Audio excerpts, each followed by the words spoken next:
오늘은 5월 16일 토요일입니다. 이제 다 함께 사도신경으로 신앙 고백하심으로 새벽 예배를 시작하겠습니다. 전능하사 천지를 만드신 하나님 아버지를 내가 믿사오며 그 외아들 우리 주 예수 그리스도를 믿사오니 이는 성령으로 잉태하사 동정녀 마리아에게 나시고 본디오 빌라도에게 고난을 받으사 십자가에 못 박혀 죽으시고 장사한 지 사흘 만에 죽은 자 가운데서 다시 살아나시며 하늘에 오르사 전능하신 하나님 우편에 앉아 계시다가 저리로서 산 자와 죽은 자를 심판하러 오시리라.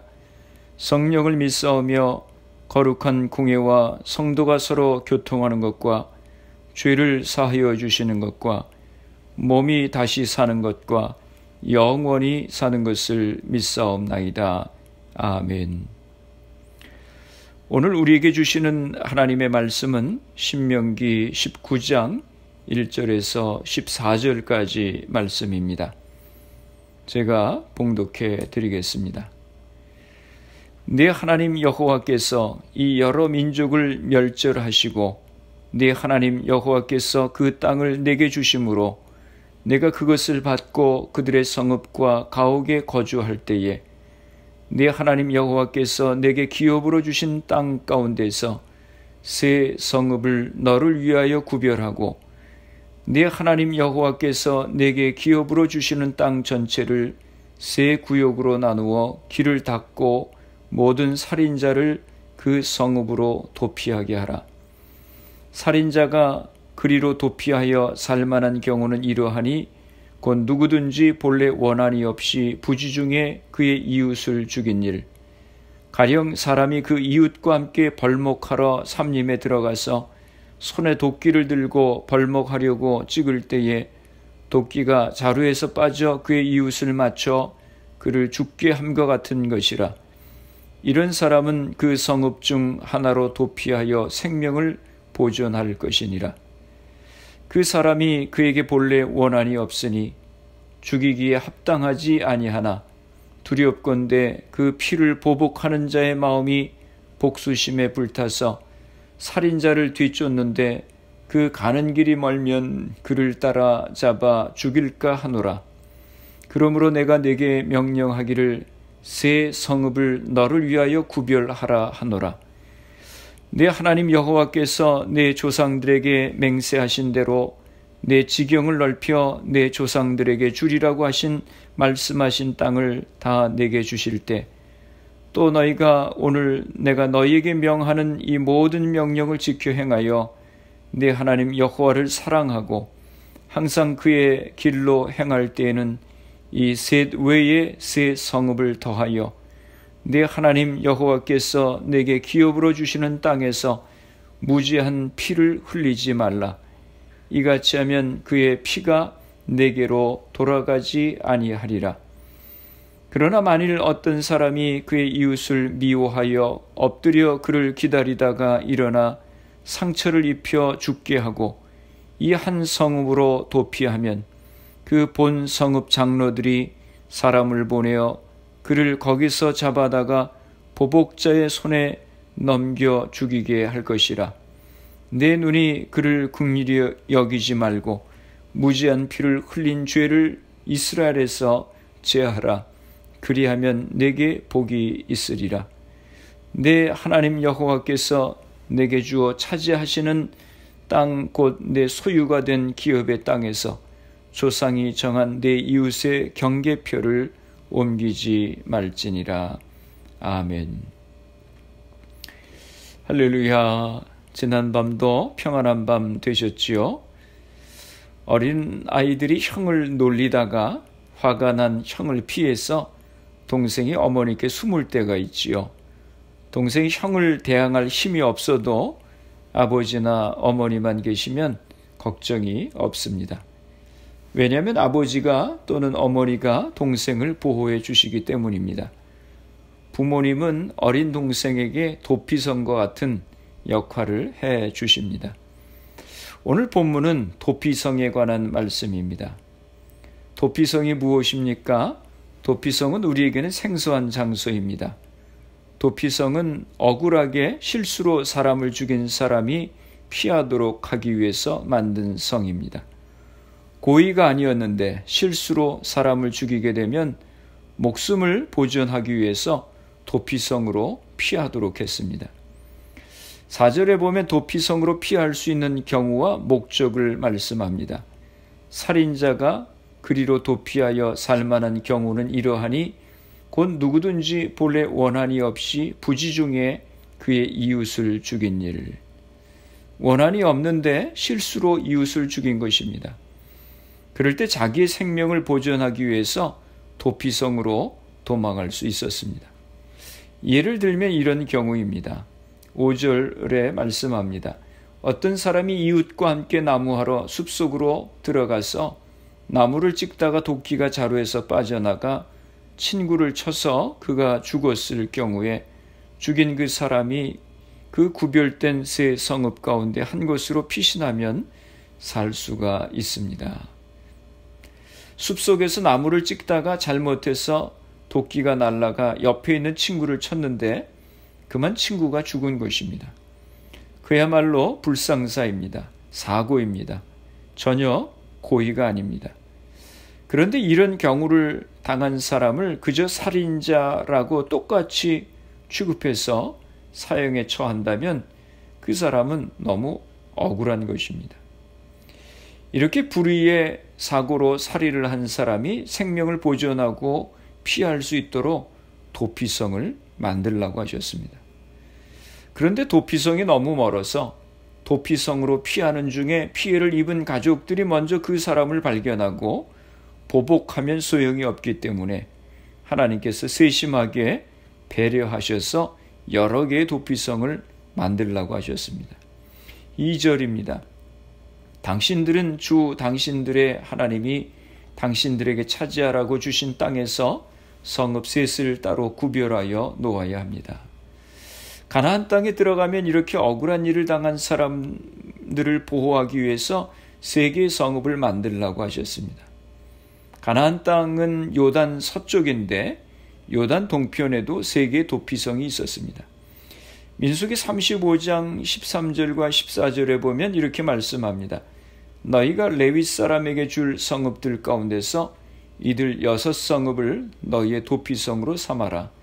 그 가운데 세 성읍은 요단강 동쪽에 두고 나머지 세 성읍은 가나안 땅에 두어 도피성이 되게 하여라. 하나님은 레위인의 48개 성읍 중에 6곳을 도피성으로 삼으셨습니다. 요단 동편의 3곳의 도피성을 마련하고 이제 요단 서쪽에 3곳을 더 만들라고 하셨습니다. 여러 도피성만 만들라고 하신 것이 아니라 도피성으로 가는 길도 잘 닦으라고 하셨고 가는 표지판도 만들어야 했습니다. 3절에 보면 세 구역으로 나누어 길을 닦고 라고 말씀하셨습니다. 연약한 자를 향해서 하나님께서 얼마나 세심하게 마음을 쓰시는지 모릅니다. 왜 이렇게 하나님께서 세심하게 배려하시는 겁니까? 6절에 말씀합니다. 도피성은 평소에 이웃을 미워한 일이 없는 사람이 실수로 이웃을 죽게 하였을 때에 자기의 생명을 구할 수 있는 곳이므로 그곳까지의 거리가 너무 멀면 피살자의 친척이 복수심에 불타서 살인자를 따라가서 죽일 터이니 거리가 너무 멀어서는 안 됩니다. 라고 말씀합니다. 도피성까지 거리가 너무 멀면 찾아가다가 복수심에 불탄 가족들이 찾아내 죽일까봐 그러는 것입니다. 10절에도 이런 것을 염려하면서 말씀합니다. 죄 없는 사람이 살인죄를 지고 죽는 일이 없도록 하여야 합니다. 라고 말씀합니다. 무지한 피를 흘리지 않도록 하기 위해서였습니다. 그런데 이렇게 억울한 사람의 생명을 구해주는 도피성을 악용하는 사람도 있었습니다. 그 사람들은 자신들이 고의로 죄를 짓고는 죄값을 치르지 않고 도피성으로 도망한 사람들이었습니다. 11절에 말씀합니다. 그러나 어떤 사람이 그의 이웃을 미워하여서 해치려고 숨었다가 일어나 이웃을 덮쳐서 그 생명의 치명상을 입혀 죽게 하고 이 여러 성읍 가운데 한 곳으로 피신하면 하고 말씀합니다. 이렇게 도피성을 악용한 나쁜 사람들이 있었습니다. 이런 악인들도 도피성으로 피하면 살 수 있었습니까? 아닙니다. 12절과 13절에 말씀합니다. 그 본 성읍 장로들이 사람을 보내어 그를 거기서 잡아다가 보복자의 손에 넘겨 죽이게 할 것이라. 내 눈이 그를 긍휼히 여기지 말고 무지한 피를 흘린 죄를 이스라엘에서 제하라. 그리하면 내게 복이 있으리라. 그런 악한 사람은 도피성으로 피했다 할지라도 붙잡아서 보복자의 손에 넘겨주어 처벌을 받게 했습니다. 그런 악한 자들에게는 긍휼을 베풀지 말고 이스라엘에서 제거하라 말씀하셨습니다. 왜 하나님께서 도피성을 주셨습니까? 그 이유는 억울한 자, 연약한 자를 보호하시기 위해서입니다. 물론 악한 자는 심판을 하셨습니다. 그러나 억울하게 어려움을 당한 자들, 연약한 자들은 긍휼히 여기시고 은혜를 베푸시는 하나님이십니다. 도피성 제도는 언제든지 실수할 수 있는 인간의 연약함을 아시는 하나님의 긍휼하심의 표현인 것입니다. 성도는 하나님의 긍휼을 따라서 서로 긍휼히 여겨야 하는 것입니다. 며칠 전에 한국 뉴스를 보니까 아파트 경비원이 아파트 거주자에게 너무 심하게 모욕을 당하고 구타를 당하고 해서 견딜 수 없어서 자살을 한 소식을 들었습니다. 그 이야기를 들을 때 너무 마음이 아팠습니다. 그렇게 고통을 당하면서도 어디 호소할 데가 없었다는 것입니다. 아파트 경비원이 생전에 관리회사에 연락을 하면 오히려 조용히 하라고 하면서 이 고충을 들어주지 않았다고 하는 것입니다. 갑질에 대한 이야기도 많이 듣습니다. 힘 있는 사람들이 힘없는 사람에게 모욕을 주고 괴롭히는 것입니다. 우리 그리스도인들은 하나님의 자비의 마음을 가져야 할 줄로 압니다. 나보다 연약한 사람들을 긍휼히 여기고 말 한마디라도 더 친절하게 하는 우리가 되어야 하겠습니다. 도피성은 예수 그리스도를 예표하고 있습니다. 하나님은 죄로 인해서 멸망할 수밖에 없는 인간을 긍휼히 여기셔서 대속의 은혜를 베푸셨습니다. 예수님께서 우리의 죄를 대신해서 죽으셨습니다. 죄인은 회개를 통해서 도피성인 그리스도 안에 거함으로 죽음의 심판을 면하게 된 것입니다. 그러므로 그리스도 안에서 하나님의 공의와 긍휼로 대속의 은혜를 입은 성도는 복음에 합당한 삶을 살아가야 하는 것입니다. 하나님의 공의로운 법을 따라서 순종하며 이웃을 긍휼한 마음으로 용서하고 사랑하는 삶을 살아가야 하겠습니다. 기도하시겠습니다. 하나님 아버지, 오늘도 저희들에게 귀한 생명을 허락하여 주셔서 주님을 예배함으로 하루를 시작하게 하시니 감사합니다. 오늘 저희들이 이 도피성에 대한 말씀을 통해서 주님의 긍휼하심을 다시금 깨닫게 하시니 감사합니다. 억울한 사람, 연약한 사람들을 돌아보시고 그들의 생명을 지키시기 위해서 도피성을 주시고 생명을 보존케 하시는 하나님의 마음을 배웠습니다. 멸망할 수밖에 없는 저희들도 예수 그리스도의 구속의 은혜로 인하여 영원한 생명을 갖게 하여 주심을 감사합니다. 하나님의 긍휼하심의 은혜를 경험한 자들로서 주님의 말씀을 순종하고 이웃을 긍휼한 마음으로 용서하고 사랑하는 저희들이 되게 하여 주시옵소서. 우리의 가정들을 축복하시고 하나님을 잘 섬기는 믿음의 가정들이 되게 하여 주시옵소서. 우리의 자녀들의 앞길을 시온의 대로와 같이 열어 인도하여 주옵소서. 우리에게 주신 사업과 직장들을 붙들어 주옵소서. 우리 교회를 축복하여 주시고 이 지역에 죽어가는 많은 영혼들을 구원하는 귀한 사명을 감당케 하여 주옵소서. 특별히 내일 주일 예배를 위해서 기도합니다. 흩어져 있는 주의 백성들을 기억하시고 저들이 주님의 날을 거룩하게 지키게 하여 주시옵소서. 질병으로 어려움을 당하는 이들을 회복하여 주시고 생업의 어려움 가운데 있는 이들에게 은혜를 허락하여 주시옵소서. 코로나 바이러스를 위해서 수고하는 모든 의료진들, 봉사자들, 위정자들에게 지혜를 주시고 강건케 하여 주시옵소서. 하루속히 백신이 개발될 수 있도록 은혜를 허락하여 주시옵소서. 이 질병이 하나님의 은혜 가운데 속히 물러가게 하여 주옵소서. 오늘도 주님과 동행하는 승리하는 복된 하루가 되게 하여 주옵소서. 예수님의 이름으로 기도드리옵나이다. 아멘.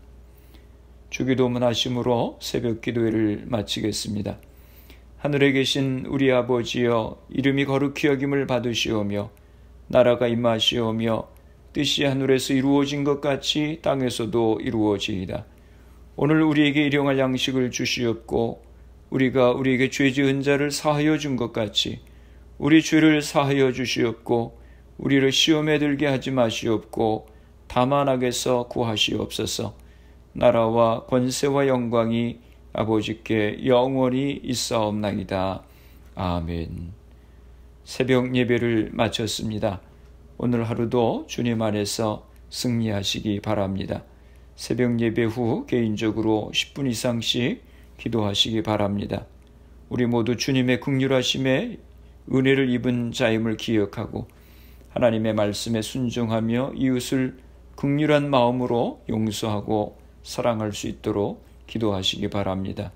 말씀과 성령의 충만함을 위해서 기도하시고 가정과 자녀들, 교회를 위해서 기도해 주시기 바랍니다. 그리고 코로나 바이러스를 위해서 애쓰는 의료진들, 봉사자들, 위정자들 위해서 기도해 주시고 코로나 백신 개발을 위해서 기도해 주시기 바랍니다. 코로나 바이러스로 희생된 가정들, 환자들 위해서 기도해 주시기 바랍니다.